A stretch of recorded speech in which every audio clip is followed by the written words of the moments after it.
చెరపల్లి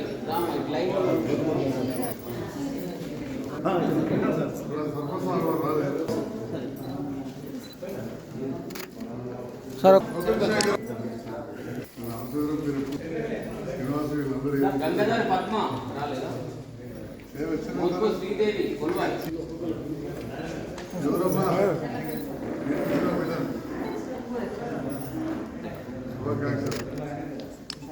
సినిమాల కౌరమ్మ మంగళ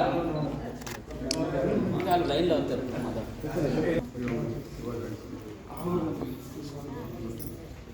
మంగళ సార్ ఇక్కడ ఒక్క నిమిషం రేకులపల్లి తాటపల్లి లక్ష్మి పూస గంగాబాబు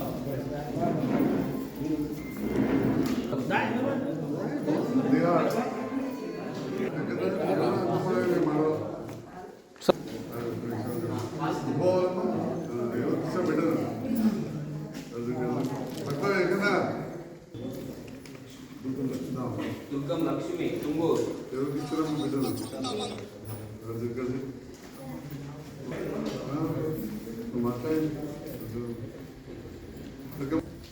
పోతే ఒంటరి మహిళైతే ఎన్నడూ ఆదుకున్న వాళ్ళు లేరు.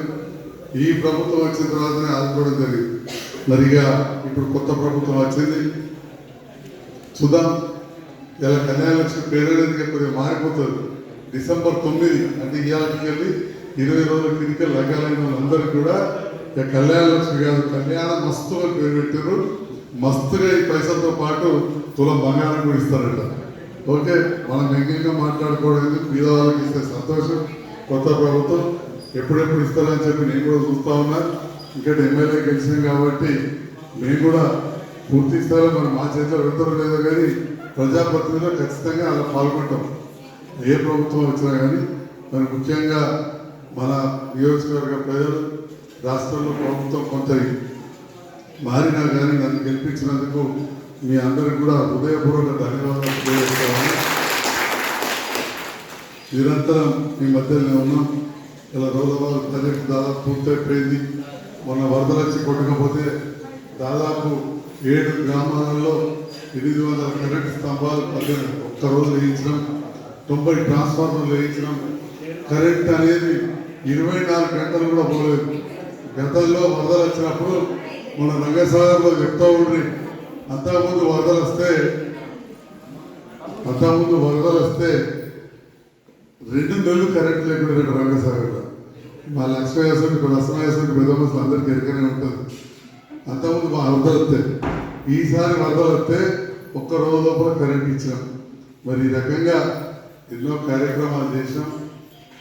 మొన్ననే 4-5 రోజులు పొద్దుగాల 7:30కి కరెంటు కూడా మొదలైంది 3 days.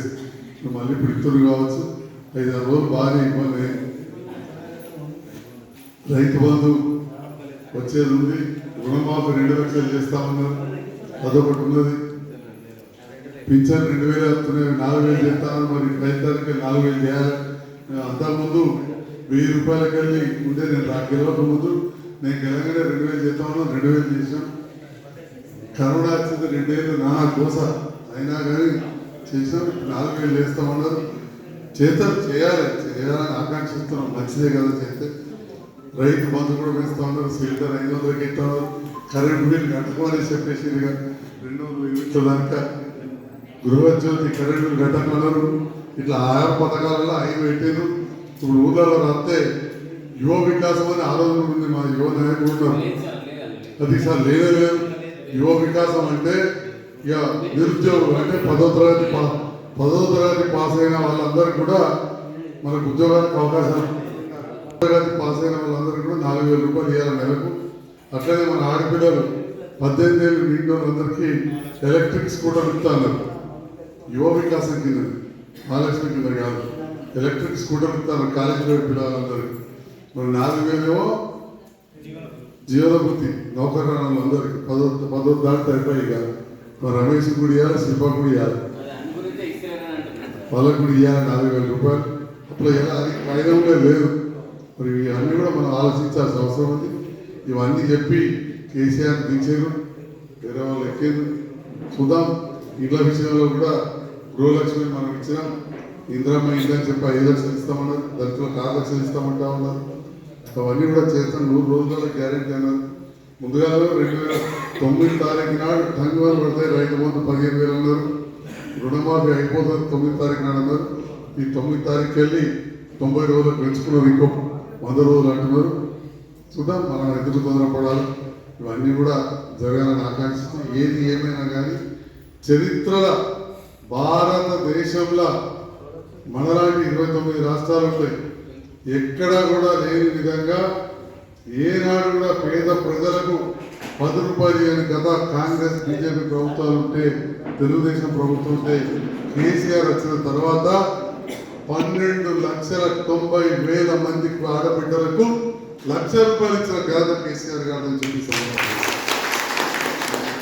మరి ఎటువంటి పుణ్య కార్యక్రమం ఎమ్మెల్యేగా మా చేతుల మీదుగా మీ చేతుల మీదుగా చేసి మన జగిత్యాల నియోజకవర్గంలో కూడా 12,000 మంది ఆడబిడ్డలకు ఇచ్చినాం.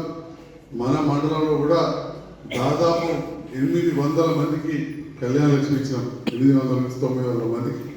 మరి ఇంత మంచి కార్యక్రమం 100 అబద్ధాలు అనేది ఒక పెళ్లి ఏమంటారు, అటువంటిది ఒక సామాన్యులు కడుపు మీదస్తుంటే ఉన్నోళ్ళకి ఎన్నైనా చాలా కానీ కడుపు మీదస్తుంటే ఈ ₹1,00,000 ఇంత పెళ్లి చేయాల్సి వచ్చినాడు. మరి ఇంకా సంతోషం, కొత్త ప్రభుత్వం ఈ కళ్యాణ లక్ష్మి పథకం తీసేసి కళ్యాణ మస్తాన్ని పెట్టి మస్తుగా ఇంకొత్తలో బంగారం ఇస్తామంటారు. కొత్త వాళ్ళకి తప్పకుండా అది ఇప్పించే విధంగా మనందరం కూడా ప్రయత్నం చేయాలి. ఎందుకంటే ఏ ప్రభుత్వం అయినా కానీ ప్రజల పైసలు మళ్ళీ ప్రజలకు ఇచ్చేది ఎవరు ఇంతకెళ్ళి ఇయ్యరు.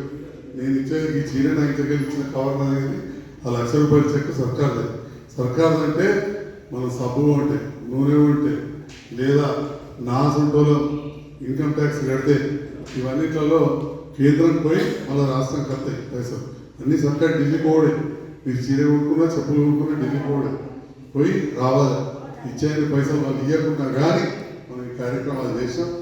ఏదేమైనా కానీ తెలంగాణ రాష్ట్ర తొలి ముఖ్యమంత్రి కేసీఆర్ సార్ను ఎవరు కూడా మనం మర్చిపోవద్దు. గొప్ప వ్యక్తి, మంచి కార్యక్రమాలు చేశాను.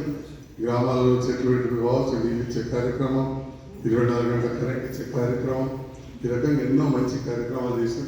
రైతులకు తైసులు వసూలు చేస్తాం. అటువంటిది మనం ఉల్టా రైతు బంధు ఇస్తాం. కానీ దురదృష్టం ఏంటంటే కొంతమందికి సార్ వీడు భూమి ఉండదని చెప్పి అసలు 10 ఎకరాల కంటే మీదున్న పెద్ద ఎక్కువ మంది లేరు. ఉదాహరణకు 15 ఎకరాలు నా బిడ్డకు సాయం చేయించారంటే కదా ఆడికంటే. కానీ కొంతమందికి ఏంటంటే ఎక్కడో ఒక దగ్గర ఉంటే వినాయక మొన్న ఒక ఫంక్షన్కి అయినా నిజంగా కరెంటు బిల్లు మంచిగా వస్తున్నాయంటే బాగా పెద్ద మనిషి వయసు 90 ఏళ్ళు ఉంటాయి. మంచిగా వస్తున్నాయి సార్, అన్ని మంచిగానే ఉన్నాయి, నాకు ఇవి 80,000 మిగులుతున్నాయి అంటే 40,000 కూడా వస్తున్నాయి కాబట్టి ఇక నాకు 40,000 వస్తున్నాయి కనుక పలానా సావుకారికి 100 ఎకరాలు ఉంటే గారికి ఇచ్చి అవసరం అన్నమాట. అంటే ఇది తైసులు కట్టినోడు ఎదుగడ ఇప్పుడు 4 ఎకరాలు 40,000 అదనంగా వస్తున్నాయి. కానీ బాధంతో పక్కన వచ్చిందండి. అది వాస్తవానికి తీసేది. ప్రతి వాళ్ళు కూడా 100 పనులు చేసినప్పుడు మనం కూడా ఇంటికాడ 1 2 పొరపాట్లు అయితే సార్కే ఉండే అంటే ఆ పెద్దోడు చక్కగా వ్యవసాయం చేయడు, ఇంతే వ్యవసాయం చేస్తే 4 జిత్తగాలు ఉంటారు, 50 మంది కైకిలోలకు ఉపాధి వస్తుంది, అలా పంట పండుతుంది. పంట పండితే మనకు అన్నం దొరుకుతుంది అని చెప్పి సార్ పెద్దగా ఆలోచించాడు. కానీ చాలా మంది గాలి కనిపించడానికి ఆలోచన చేశాడు. ఇట్లాంటి కొన్ని చిన్న పొరపాట్లు జరుగుతుంటే సవరించుకుందాం. మనిషి అన్నప్పుడు 100 మంచి పనులు చేసి 1-2 అయితే దాన్నే పట్టుకొని ఎలాంటి ఇలా ప్రభుత్వం బయటకు చేసింది. కానీ ఈ ప్రాంతాల్లో గుర్తించిన నన్ను మంచి మెజార్టీతో గెలిపించాను.